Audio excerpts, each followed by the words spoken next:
In this video, I'm going to teach you how to refund Google Play Console. It's a very easy process, so make sure to follow along.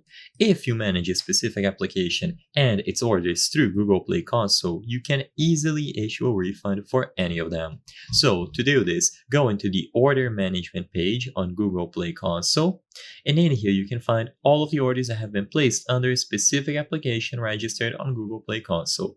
So you will see the date displayed here alongside the specific application and the title of the product within that application. The order ID will follow and you will see the status alongside finally the price. So all that you have to do is to use the refund button. So you can tap on refund at the top right corner of this page under order management, or you can select a specific product here on this selection on this list, and then you will also find the refund option. So choose whichever one you prefer.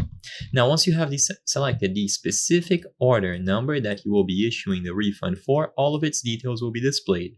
So once again, you will see the app, the product name, the product ID, and then you will have this option here. This is very important. If this is ticked, it is going to remove entitlement from the buyer. So let's say, for example, they purchased a subscription that gives them access to content. If you tick this option when issuing the refund, they will lose access to the content exclusive to the people who have the subscription. But if you leave it unticked, they will still have access. So you will be refunding the money, but you will not be taking their entitlement from this product away. Keep that in mind. It's very important.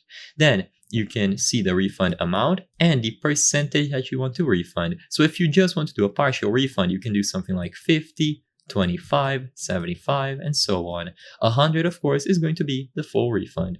You will see the amount after the percentage has been taken. And then if everything looks okay, you can proceed. In here, you will see it including taxes.